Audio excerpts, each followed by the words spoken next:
Welcome to the Agile Wire, where professional Scrum trainers Jeff Boobles and Jeff Molesky discuss Agile topics. Now, here are your hosts, Jeff Boobles and Jeff Molesky. And we're recording. All right, Mr. Boobles, kick us off, man. All right, so we got a joint episode of Drunk Agile and the Agile Wire for you today. So we got Daniel Vacanti, Pratik Singh, and the star of the show, Nisha, in the background over there. Really lively today. And of course, get Jeff and myself. So I'm going to do something different and kick it back over to Jeff Molesky because he's got a really good question for these two. Yeah, so little bit of a rehash here because we were just talking about it, but nonetheless, I want to come into this conversation with the product owner, the product manager hat on, because that's real life what I'm doing today, and I, as Jeff Molesky, I'm bought into these flow metrics, but that's not my job today. I'm not there coaching, training the team. I'm not working on delivery. I'm working on establishing the roadmap, the vision, where we're going, what are the big things that we want to be tackling. And at the end of the day, why do I give a damn? Like, what are the things that you would be telling me that, hey, yep, maybe these are more for delivery type of metrics, but as a product owner, as a product manager, here's some of the things that maybe you want to be focusing on? Or is that just the wrong mindset altogether? And there is no breakdown between value-based metrics and delivery-based metrics. Pratik, you go. Well, over the past few years, and first of all, thanks for having us over. So this should be fun. But over the past few years, as Dan and I have been working through this stuff, we have discovered that actually this is more for product than even for engineering. These metrics are probably even more pertinent to the work that product does on a day-to-day basis than they are to what engineering does on a day-to-day basis. I'll stop there and give Dan a chance to jump in. No, not today. He was just getting the punchline. Yeah. Okay. I'm assuming let's maybe get some assumptions out of the way up front. Jeff Molesky, Jeff M, Jeff B, Jeff, whatever. Are you, as a product owner, product manager, are you working toward specific releases? Are you, as part of your road mapping, are there specific milestones that you're looking to hit, et cetera, blah, blah, blah, whatever. Can you help us frame the question a little bit better? Absolutely. So for the area, the product, the service, however we want to articulate that, we think about it as customer servicing. So I am overseeing, like, what is that customer interaction like when there is an issue that they're reaching out to us for. In addition to that, thinking about holistically the customer pain points, not just when they're reaching out to us, but what is the root cause that actually caused them to reach out to us. We have this principle, but any interaction with a customer is a deficiency in the product. They should never need to reach out to us. And so that's kind of our vision moving forward, world-class customer service that no one needs to use, okay? If there's a need to use this service, we screwed up somewhere, okay? So that's kind of holistically our vision for the area. We've got some metrics that we're looking at specifically around that. So we think about it, the customer journey when they're reaching out to us. I promise I won't be too long-winded with this, but like, if you think about that holistically, we try and answer the question, did our customers have a good month? Did our customers have a good week or something? And so we think about that first metric. Did they even need to reach out to us? And so we take a look at things like our total ticket volume, right? If we have a standard baseline for it, if it goes above that, well, that's a red flag to us because something happened that more customers than normal needed to reach out to us. When they reach out to us, how long do they have to wait? So we think about that wait time from the point that they initiate a conversation to the point that we respond to them. We think about the overall cycle time. So they got a hold of us, but one touch percentage, which is we resolved the issue the first time, right when they contacted us, and then we think about more holistically the SLA around that, right? Like, how long did it actually take us to solve that customer problem? And then at the tail end of that journey, what was the experience like for them holistically? So we're measuring customer satisfaction inside of there. So kind of starting with that vision, that overall, then breaking it down into the steps of engagement and the KPIs that fall into that. And then from there, we start thinking about, great, what are all these different deliverables that we can do that align up with each of these KPIs or objectives that we want to be looking at? So that's does that paint the right picture for you there? It does, but following on to that last point there, then these deliverables that you're talking about, do they get shipped just in time? Do they package them up into releases? Yeah, so we try to be, let's just say, iterative with them. So we want to shy away from big batch, big bang deliveries, things that we've been working on for 2, 3, 4 months at a time, whatever it is. And so I can give you a quick example of that. Like one of the bigger features that we're looking to deliver is, so like right now we don't publish our phone number and there's no way to directly call us in the app. Like we don't think that's not world-class customer service, right? So how do we get there? So one of the first things we do is we want a call to action to contact us, right? So that would be the first thing. The next thing is the ability to message us directly from that. The next thing on top of that is when they select to call us, we want to display the actual wait time right there. So they don't even have to call us to find out, oh, it's a 30-minute wait. I'm not going to call right now. And then the next feature on top of that is the ability to schedule a callback. Put yourself in the queue. And then the next feature on top of that is the ability to actually schedule a time sometime in the future when it fits your schedule. So like that holistically is the initiative, but we've broken it down into an iterative, hey, this is something quick we can get out there. This is providing value. And then there's something even better on top of it and something even better on top of it after that. Back to you, Pratik. I did my job. Back to you. Yeah, Dan doesn't answer tough questions. So a bunch of the metrics, Jeff, that just talked about, they are in the return on investment equation. They are return metrics. They are, does call volume go down? They are verification of value metrics. Are we able to resolve problems quicker for customers? So for each of those, you kind of have multiple experiments you want to run with the investments. With this feature, we expect will take our call volume from 5,000 a week to 4,000 a week if we release this. And that, to me, how quickly you can run that experiment and see the change in that return metric is the key.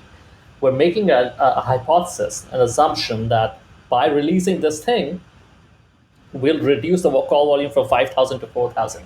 Now, the flow metrics that we talk about, essentially that's what they're measuring. Cycle time of that feature is trying to figure out how much investment are we making in this feature before we see the result of it, and can we verify that we got a good result.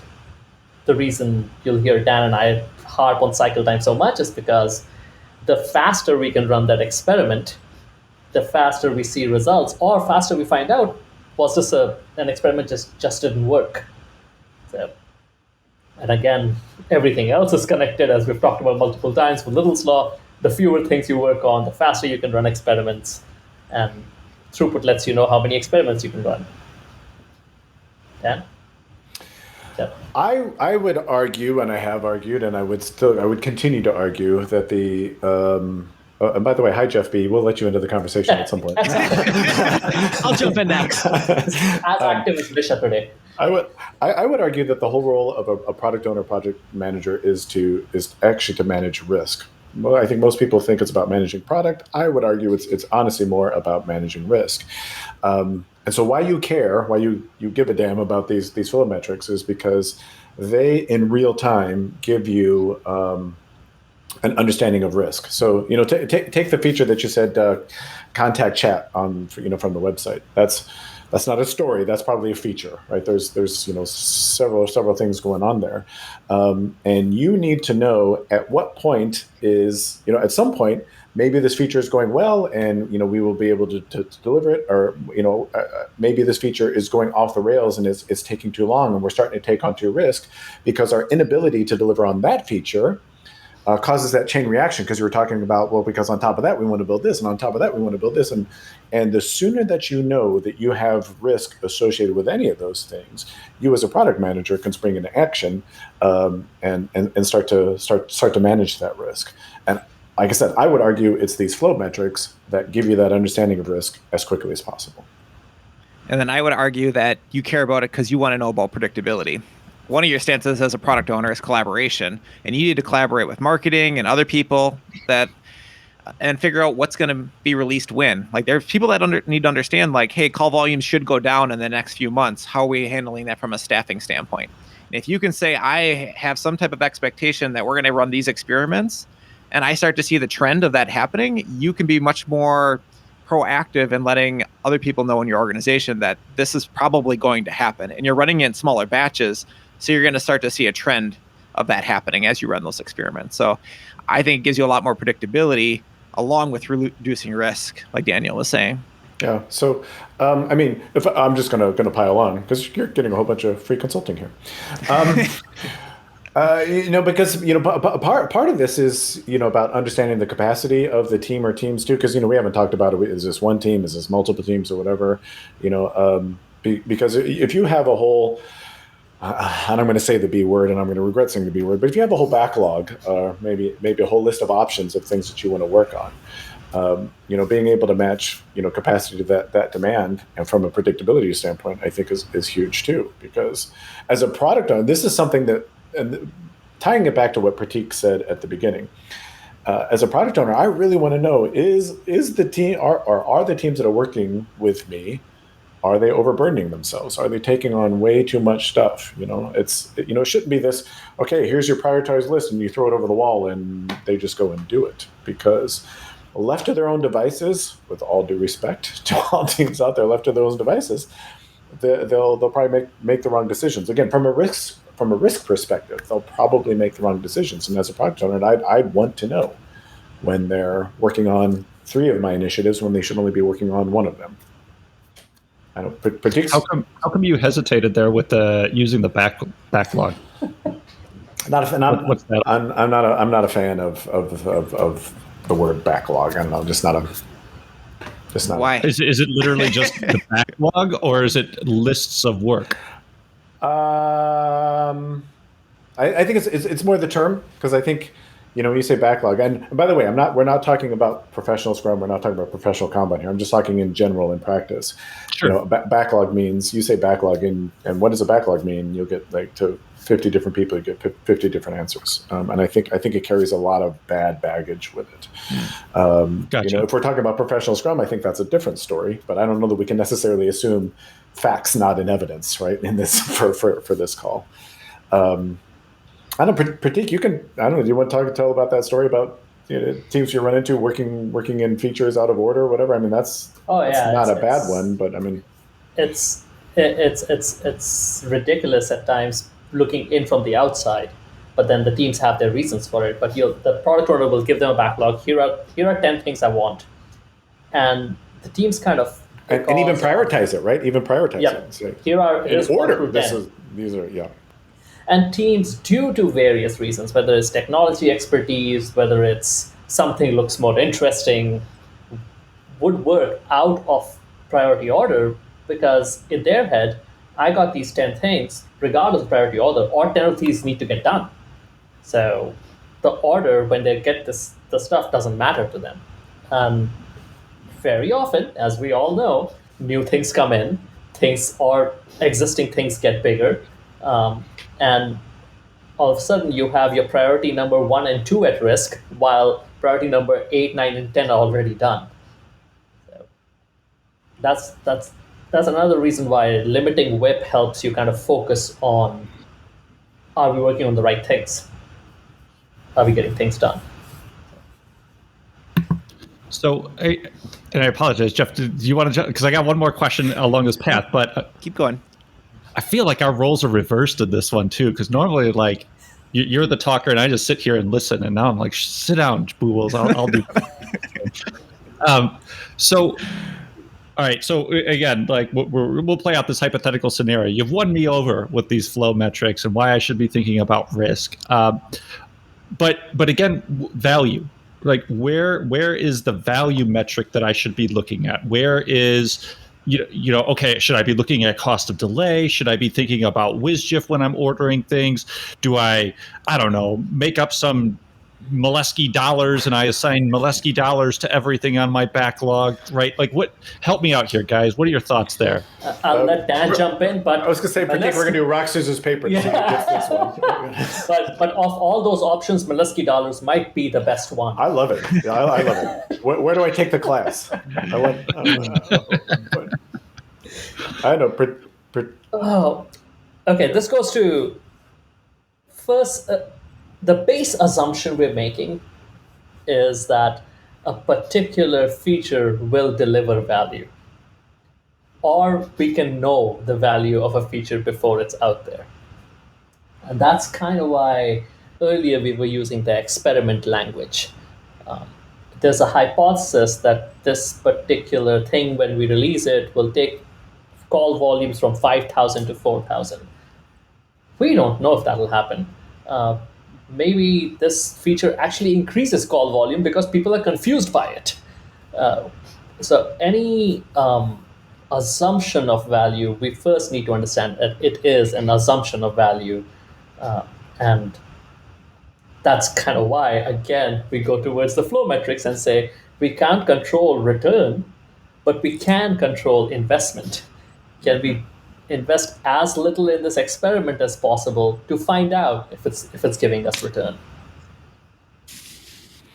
Yeah. I mean, the short answer from a value perspective, flow metrics are not going to help you. I mean, if all you really care about is the value end of thing, but there's not much out there that will. We can, if you guys want to do the deep dive into cost of delay and weighted shortest job first and all that, we can do that. I'm not sure you want that. I'm not sure your customers want it, or your viewers or listeners or whatever want it, but we can do it. But that's the point. Usually, at its heart, value is usually a function of how long it's going to take you to get stuff done. That's what Pratik is talking about. And so, because we can't know when something is sitting in our backlog, I'll use the word, when something's sitting in our backlog, we can't know. We think we know, but we can't really know, is that thing valuable or not, or how much value is it going to bring. So as Pratik was saying, that's why we should focus on, the better bet usually is to focus on getting, if we believe this is a valid experiment to run, getting that thing done as quickly as possible and validating whether it worked for us or not. That's generally, probabilistically speaking, that's a much better strategy than trying to understand value up front. And I would say likely the exception to that is when there are hard costs associated with something, with like regulatory compliance or those types of issues that come in. Yes, 100%. Yes. If you have that information, if you have that value information, by all means, please use it. Right. And I think that gets lost in our discussions a lot. Right. Yeah. If you have, it's like, oh yeah, the company's going to get fined $1 million a day for every day that you don't have this requirement implemented by September 1st. Well, okay, there you go. That's you've got so much great information about value there. Use it, right? Right. But if it is like Pratik was saying, well, we think we're going to get call volumes down by 20%. We don't know, right? At that point, it's just a guess, and it's about validating that guess as quickly as possible. Yep. I love the way you say everything in your backlog is assumed value until you actually do it, and then you have a potential for realized value. Now, if we think of like what you guys have talked about before on your podcast with like Annie Duke's thinking in bets, like there's higher probabilities than other ones. And as a product owner, I think a lot of times you're doing that in your head. Maybe you want to write that down. Maybe you don't. It might be helpful to articulate that and say, well, I think there's an 80% chance that this reduces call volumes by 10%, and this other one only has a 60% chance, but it has a much bigger upside. So maybe that goes second because I want to take the lower risk right now. I want to take the sure thing. And you're making that conscious decision, right? Also, you hit on another chord there. I'm just going to switch topics a little bit. I was just talking with Joe Justice at our meetup earlier this week, and he was talking about at Tesla, they don't worry so much about cost in the dollar sense. They think about cost and time sense. They can get as much money as they want when they want to get money. Money is easy. Time is not. Time is something you will never get back. And so everything is about time. How do we reduce the time for learning? Reduce that time for feedback? And if you take that mindset as a product owner, I think you unlock a whole nother, like you're just going to make so many bets that eventually something should hit, and at least you're going to figure out, I think, I've heard you say this too, or like, at least you're going to figure out how wrong you are faster, right? And then you'll be able to figure out what to do next. Yeah, again, it's easy for Tesla to say it. I don't have to worry about money. but at the same time, the mindset is absolutely correct. For most of us, time is money, because for most software work, your major investment is in people's time. That's where their major investment is. So time is money. And as quickly as we can find out that we were wrong about this or we were right about this, the better for us, for our future direction, to find out what kind of bets to. I love that you mentioned the L word, learning.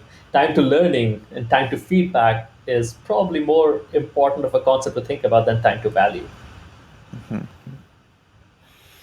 Yeah, I mean, it's great to hear that Tesla's channeling their inner Deming. Deming talked about that all the time too. Don Reinertson as well. He in his flow book, if you read his flow book, he always talks about the economic decisions you're making are about trade-offs for time. That's really what you're trading off. People think you're trading off dollars, but you're not. You're trading off time. Right. And so if you have to pay more for skills, knowledge, people that have that, I guess I'd rather do that than have coordination costs along the way, and so that things don't have to wait in a queue. Let's eliminate as many queues as possible as a product owner, so that I can have people focused, delivering, and run more experiments. Like, that's what I want. Independent tracks of people that don't need other groups of people to build something, to try to validate an experiment. I don't know, does that help, Jeff? Like, thinking about you're working with multiple teams, right? So like, how do I make them not dependent on each other? That's what I'd be thinking about as a product owner. How do I get more flow through each of those systems? Yeah. So let me just be clear. Like, part of this is hypothetical. Like, I'm already bought into this stuff, but sure, yeah, hypothetical, yeah, right. Yeah, sure, whatever. I'm holding this for a friend. So, but I do want to dig just a little bit deeper in here. And I agree with everything that you're saying, and I really, because honestly, the whole, I always tell people, you get 24 hours in a day. What do you want your people spending their time on, right? What is going to produce the most value? That's just the way I kind of think about it. But I do personally struggle quite a bit with this, because while I understand value is assumed until it's released, and then we can actually validate whether or not it truly is something of value, I do think I keep using the word value, but I do think there is value in trying to figure out what is valuable. Now, you two did an awesome episode where you went way deep into like proving out why that statement is probably not accurate, and why you can prove out in numbers that, like, hey, if things are like size, it's more probable that you will deliver more value by simply sequencing based on the smaller things and getting them out quicker, which I'll definitely link in the show notes, because it was a fantastic conversation. I still think about it in the back of my head. But I feel like, one, like, why have a product owner if you don't have somebody who's really, or a product manager, or somebody who's thinking about that? And maybe the answer is just because still holistically you need to think about a cohesive experience for the customer and how all of these different things fit together. And maybe that's a valid answer. But, is there anything from a value, like true, like, hey, we're going to try and determine the value of this stuff? Are there any mechanism, techniques, or anything along that line that you would recommend to somebody in that product manager, product owner situation that isn't these flow metrics that we've been talking about? So, I mean, speaking from experience, and, obviously your mileage may vary, but, I built a product from scratch with my own money, and nothing sobers you up in terms of your skills as a product owner until you do that, right? Because I thought, I'm like, I got all these great tools, I'm going to do all this stuff, and it seemed like every decision I made, I know it's going to shock everybody, but it seems like every decision I made was just wrong, And it's like, I'm going to go listen to my customers. Well.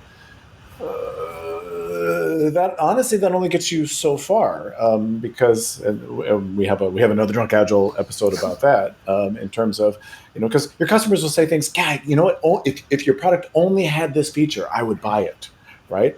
Or your products will ask, your customers will ask for a feature that they think they need it, but they don't need it at all. Let's exclude weekends from cycle time, right? Those types of things, and so that's honestly what got me down the path of thinking that ultimately culminated in the presentation that Pratik and I did. Is like every time and this is just me, right? So again, your mileage may vary, but every time I went down the path of trying to understand value up front, I ended up being wrong, and not just a little bit wrong, but a lot wrong, right? And so, in the end, the strategy that worked for me is, as a product owner, I was literally guessing. I was like, this seems about right. Let's do this, and our customers seem to be happy with that. So okay, I'm going to try this next thing. Oh well, that didn't work. So let's try this next thing. I was guessing. I don't know if I should be admitting that on air, but that's what I did.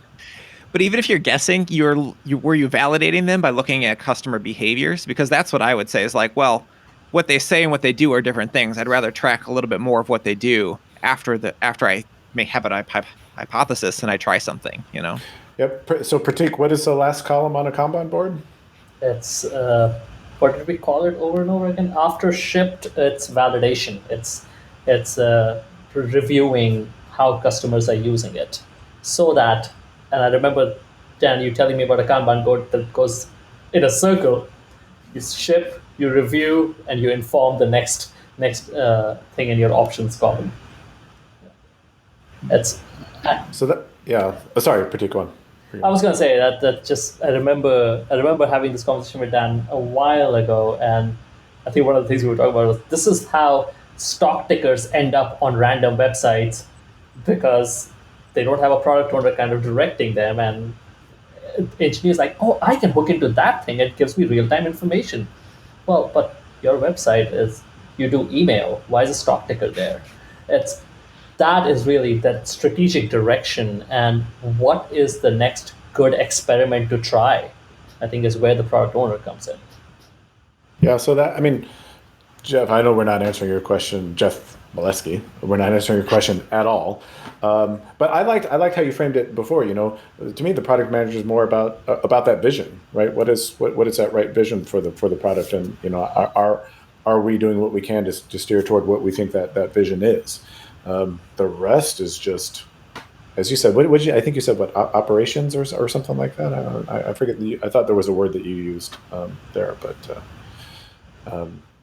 that's how I would think about it. Cool. I got a question to pick with you. So there was one episode I was listening to of yours before, and I was like, yeah, I don't agree with that. And well, I mean, I'll start with the first one. I mean, there's others, but we'll start with this first one. You were talking about retros and being like, oh, we can just do them whenever we want. I'm going to paraphrase. Whenever we want, we're going to have a policy like, let's fill a list, and when the list gets to a certain point, we're going to have a retro. My problem with that is that what if that list never gets filled? I think that you also have to have some type of time box and saying, if we don't have a retro within X number of time, then we're going to have one, because there's something else going on here. If we don't think we need to continuously improve at some point, let's just say it gets to be 6 months, a year, then something's really wrong. Like, we don't value that. That's a Thoughts? Yes. Yeah, agree. Okay. Well, that was too easy. I actually have a related example with the team I was recently working with. As much as I hate it, they have this policy of refining tickets, a dedicated hour and a half, 2 hours to refine all tickets coming up. Similar, I'm drawing the parallel between refinement and retro. And one of the suggestions I made was, why don't we refine the ticket when we pull it to work on? And the team, to their credit, were like, that sounds great, let's do that. So they've started doing that, but at the same time, they've left that hour and a half on the calendar every 2 weeks to be like, if we need this, if there was a ticket that we just couldn't get together on properly and was too big and we didn't understand, we have this standing meeting that if we don't need it, we cancel it, but if we do, it's there, and we take care of those outlier things there. So yeah. I would say same thing applies. And I was going to say, Jeff B, I'd love to work with that team that the list never gets filled up, because that's just never been my experience, right? I mean, it's like there's always something, but as soon as Dan shows up, there's at least Dan on the list. but the point is well taken. I mean, we shouldn't just go, like you said, 6 months and never have a retrospective just because nobody put anything on our list. I think as it gets longer and longer that you haven't done it, it's easier to not do it. It's kind of like exercising and eating good, right? Like if you kind of get in a pattern of like, I'm not going to exercise and I'm not going to eat good, then I'm not going to improve. I'm just going to kind of slowly deteriorate. That's what's going to happen to your team, right? And it gets easier and easier to just say, yeah, let's just put that off and put that off and put that off. Yeah. And then you get worse and worse instead of better and better. Yep. Yeah. Absolutely. Yeah. We were, I think we were coming from the completely opposite side of, it's like, usually you need to meet more frequently than 2 weeks. Sure. Just because there's so many bad things happening. But yeah, I actually wanted to dive in there because I find that really interesting. Pratik, what you were talking about was really that just in time of whatever, right? In this instance, we're talking about refinement. So we're going to wait until it's really necessary to pull the ticket in, refine out that ticket, figure out what we're going to do, and then go about our business. The question that I had around that is there, and I don't think there's a silver bullet answer here. Maybe I'm already starting to go down the wrong path with the question, but I'm just trying to think like, is there a point of diminishing returns with that? So if the team is saying, hey, today we've got a refinement every 2 weeks, and maybe that is or isn't suiting our goods, does it make more sense to maybe move a little bit closer to just in time, where we're going to have a little bit of time dedicated every week, or, every day, or whatever that happens to be? And part of the reason I'm asking is just when we're thinking about, I hate saying in reality, but like, I think when I say it, you'll understand what I mean. But like the whirlwind of day-to-day activity, right? Like, oh my God, now we got to put another meeting on the calendar, or try to put one on it, which means we're putting it a week or two into the future. And, just having that, like you were saying, we can leave that meeting on the calendar and it's good.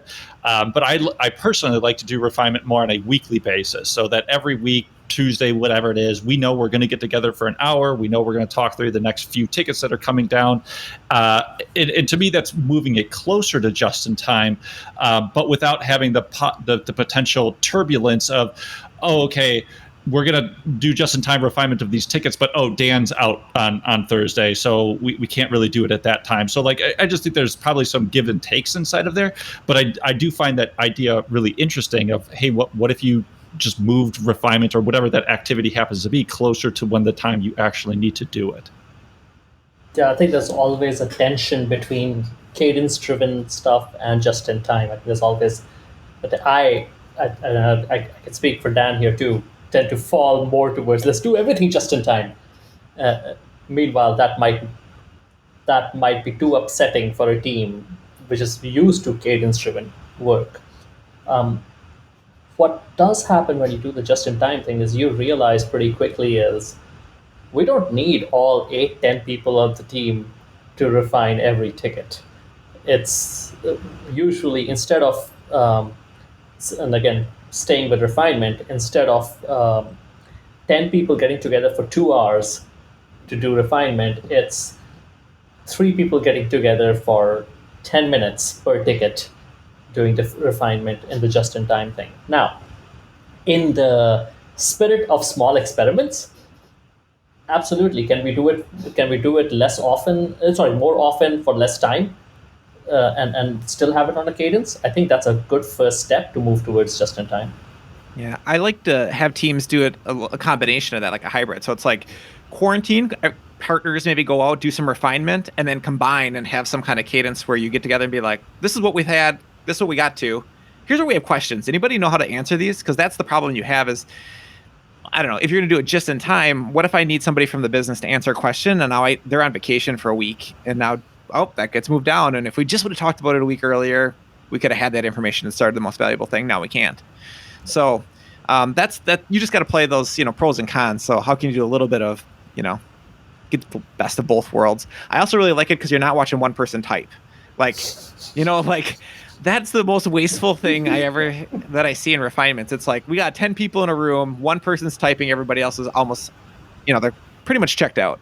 So like, how do we divide and conquer and like get more done with, less people? I don't know. Pratik will tell you that I'm awesome at pairing. I am Just- the world's best pairer. I am so good at that. Always the navigator, never the driver.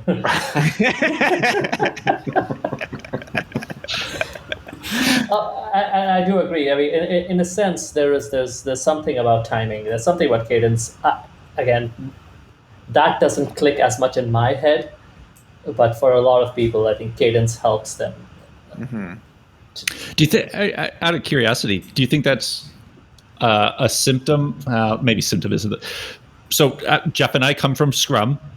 Daniel and Pratik, I think you come more from Kanban. I think that'd be a safe assumption. Do you think that's just a symptom of what we've like grown up with or what we've become familiar with? Could be. Okay, just curious. Yeah. I mean, yeah. I think what you're used to. I mean, yeah.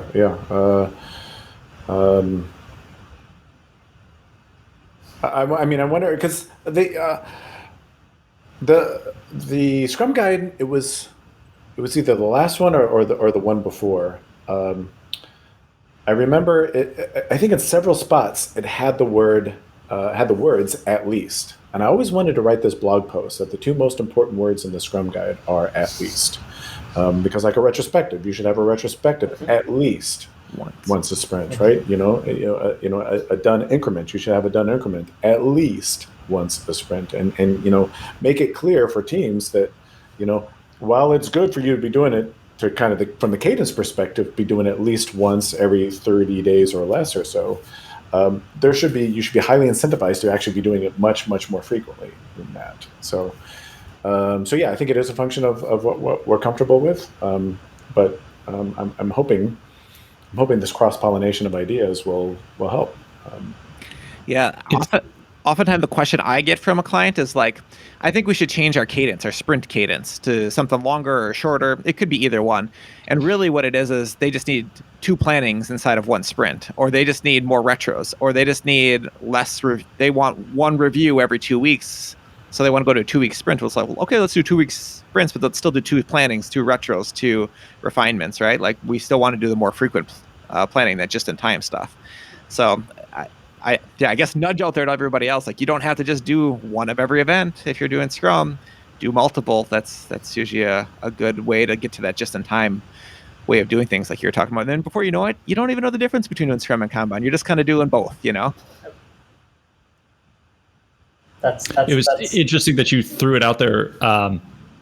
And we don't need to go too deep into it, but one of the observations I was just thinking about was even for me, and part of this is just the way I've always done it, is refinements is a cadence. And just like planning, review, retro, like those are very much cadence driven. But if we were to geek out and pull open the Scrum Guide, there is nothing about a cadence inside of there. In fact, it says nothing about how you do refinement. It just says what you're supposed to be doing inside of refinement. So if you want to do it just in time with every ticket, fantastic, that you are totally not breaking any rules of Scrum.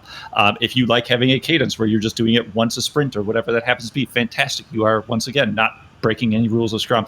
And again, just to geek out here, like that's part of the awesomeness of Scrum is it's not prescriptive with the way that it is telling you how you need to do these things. It's just letting you know you should do these things because it's going to provide some type of value to overall your workflow, process system, whatever it happens to be. Yeah, and putting a more lean lens on activities like planning and refinement, you kind of get to how many people are wasting their time sitting here when we could be moving things forward. Because many a time, and those are the kind of meetings where they're, as Jeff was saying earlier, one person's typing, everyone else is watching. How can we get this to the point where we're talking about the exact thing and the exact people who need to be involved in this are here? Everyone else is moving other stuff forward. That's or in addition to that, how many things are we refining that we end up never working on because we thought, during refinement we thought we were going to do this, but then something changed. Yeah. Yep.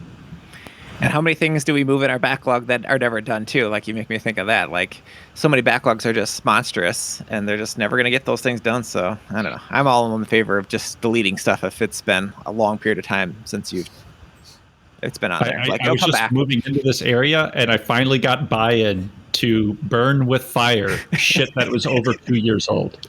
Okay, I'm like, guys, we're never doing this stuff. It's been around for 2 years. You think magically it's just going to pop open or pop up in our backlog? No. Now, and also, by the way, and you got to sometimes people just don't think about this, but that is inventory just sitting around in your system. We're paying a cost to that, right? Whether it's yes, it's fractions of a cent to host a server with these items inside of it, and maybe we're going to pay for that all together. But whose inventory costs are we paying to actually go in and move all this stupid shit around on a backlog that we're never going to do, mind you, but we still got to prioritize it. And somebody's got to remember, what is this thing, right? Because documentation becomes stale regardless of the form in which you're capturing it in. So somebody's got to go in there and update it. And then, when it does become stale, now we got to go in and have a contact with somebody else and make sure it's updated. And it's like, guys, just wait. If you're not going to get to it in the next 2 months, maybe even 3 months tops, why even bother? Just make it a big line item on your backlog or whatever your list of work happens to be. When it gets a little higher, awesome. Then let's go in and add some more detail. But sorry, this is just my rant. Times. So many times we look at these backlogs that have just grown to monsters over the course of whatever the time frame happens to be, and it's always the same line. But we might need it one day. No, you don't. You're never going to fucking need it. Just get rid of it. Sorry,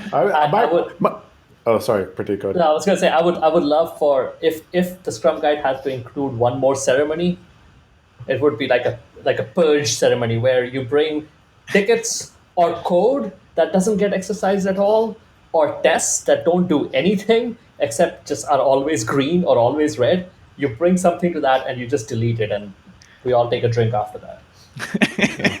My just so you know, Jeff M. My personal best so far, my record in all the years I've been doing this. I came across a company that had an item on their backlog that had been on there for 12 years. 12 years. And I told them this. I was like, I was actually impressed by that. I was like, think about the effort that, or not effort, that it has to take to have an item stay on your backlog for 12 years. I was like, that was just impressive to me. All right. So at this time, Daniel, Pratik, anything you want to plug to our listeners? Pro Kanban.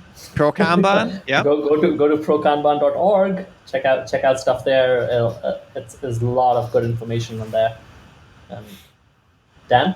Yeah, if you want to learn about kind of flow in its more pure form, whatever that means, prokanban.org definitely. If you're interested in the intersection of Scrum and Kanban, then check out the PSK offering with scrum.org. I'm sure both Jeffs have, I hope both Jeffs have talked about that many, many times on this program before. We got to go check the archives.